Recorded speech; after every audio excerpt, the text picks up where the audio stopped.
Picky. I am back with a process video number 279.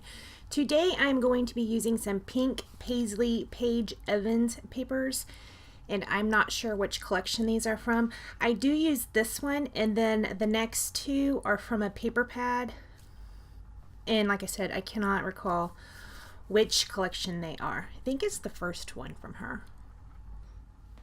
I am also going to be using a sketch from Creative Scrappers, and I don't think I show it to you up front. I'm not sure. I will show you it at the end of the video. Right here I'm trimming down my photos. I am going to use 4 small photos. 3 are going to go in a row up toward the top, and then I am going to have 1 down at the bottom. These are all photos I have scrapbooked before, but I had sent that layout to Tasha, or if I haven't sent it to her, it is in her pile to go to her. The original layout was called Bonaventure or something like that. It was when we were at a cemetery. These are photos from a Bonaventure cemetery, and I wanted to have these in my scrapbook album as well. Alright, so I went ahead and cut down a couple of the papers. I am going to use that flower paper in the back. I'm going to put that doily in there to separate the flowered paper from the polka dot paper, and then I'm going to lay it down right there on top. That polka dot strip is where my 3 cemetery photos are going to be housed. I'm going to put this little photo of Tasha taking photos down there at the bottom left. And the way she's taking the photo, she's kind of looking upward. It almost looks like she's taking photos of the cemetery photos that are up at the top. That was a really neat placement, I thought. It looks really nice. I am going to put that photo on some more of that polka dotted paper, and it is going to go right there. I'm kind of mimicking the top block with the floral paper underneath it. I'm also going to put another piece of that doily down there as well. I was just watching some YouTube videos while I was sitting here editing some videos, and I never really realized how many, well, I don't know about scrapbookers in general because I don't personally know any, but how many YouTube scrapbookers homeschool. Who knew? I mean, it's like almost everybody does. I didn't even know. I don't have any little children, so it's not an issue. Let me know. Does any of you guys that have kids at home, do you guys homeschool? That seems like it'd be a lot of work. I know when my son was young, I was a single parent for most of his school age year, so that would not have been an option, but I don't know. If it was an option, would I have done it? Maybe. Time to ponder. Alright, so I went ahead and glued down that bottom left cluster. Here, I just cut off the edge of that. I am going to go ahead and commit to where those photos are, I think. Or not. I pulled out some of these buttons. I am going to use some of the aqua teal color, some of the yellow, and some of the white. I am using this little camera paper clip right there, down there at the bottom cluster.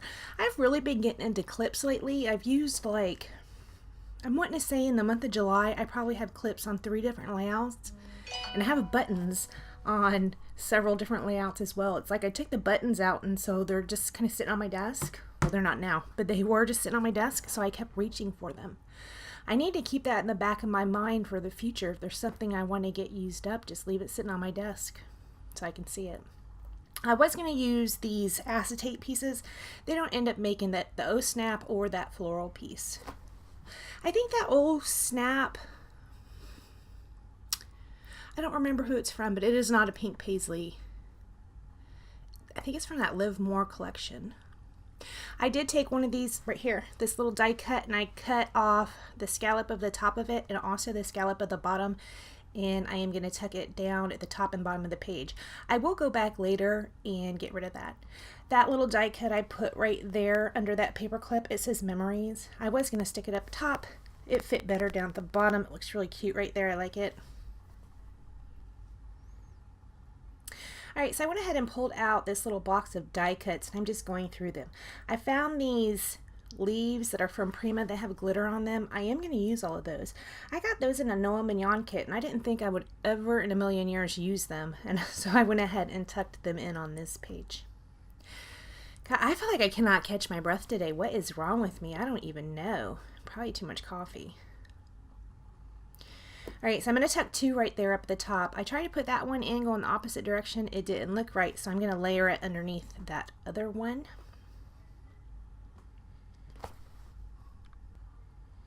I think right around here I'm going to decide that oh snap's got to go. Right here I'm showing you these freckled fawn words. I am going to pull out 3 of these words. These are chipboard.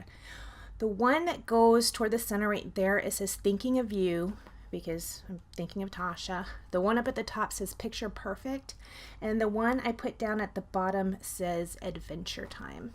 This was a really fun day, and I know this sounds creepy, but I love going to cemeteries.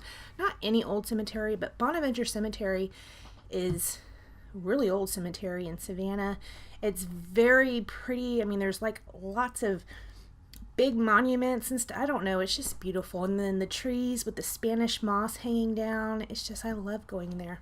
The regular old plain flat cemeteries, I don't know. I like to go to the ones that are just more elaborate, and I don't know why. And this says soak in the peace, because it is very peaceful in the cemetery, and I know that's creepy, and I'm sorry, but it is. I like going to the cemetery. Now, I was going to say soak in the calm, but I did not have an M, so I said peace. Right here I showed you my embroidery floss and my buttons. I'm going to use 2 strands of that embroidery floss and put them through the buttons, and then I'm going to put the buttons down with a glue dot or a zot. Right here is where I'm committing to those photos. I totally lied to you before. My bad. Sorry. Right here I'm showing you these rub-ons by My Mind's Eye. We have a store here called Beals. And if you saw the front of that, what did it say? 59 cents, 49 cents, something like that. I don't know. They were ridiculously cheap. They don't really have a lot of scrapbook supplies, but sometimes if you go in there, they'll have maybe a 6x6 paper pad or something for like $1. So I'll pop in there every once in a while because it's kind of on my way home. Kind of. So I will occasionally hop off the highway and just run in there and see if they have anything. So I am going to put a couple of those down. I put a heart down there at the bottom left, a butterfly over at the right, as well as a heart. And then up at the top, I am going to put another butterfly and a heart. Now, I did go outside and take photos of these, and they're going to have a lot of glare on them, as is that silver tag up at the top. In fact, in the photos, the silver tag almost looks like it's black. Now, I would have just, here in the past couple of videos, I've just been doing close-ups on them when I'm showing you. And on this particular video, I did not even bring the layout up toward the photo. If you see where I wave by, one of my fingers is wrapped in a paper towel. I totally sliced my fingers on a pair of scissors, and I don't know how or what I was doing. So right here, I'm using some Heidi Swapp Color Shine and Blush. And of course, I make a mess, as I've been doing lately. So I go ahead and pull out some white and try and put that on there to fix the mess. And it did not work. So then I pull out some Faber-Castell, I think they're called texture gems, in silver. And I try to put those over it. Only they have a peak. And so I pick it up and flick the back of my paper. Sorry. I go pick it up and flick the back of my paper to see if it'll level out, and it doesn't. It still has this peak like a chocolate chip drop. So I end up taking out a paper towel and wiping it off. Right here I'm trying to smush them down. That didn't work either. So I take a paper towel and wipe it off. You're not going to see that on the video, and I'm going to go over it with some white enamel accents by Ranger, and that works a little bit better. Alright, so here's the sketch that I used. And that is it. I'm not going to show you any close-ups, but I do have some still photos that I just took today outside. And that's all I do to the layout, guys. Thank you so much for joining me, and I will see you next time. Bye, guys.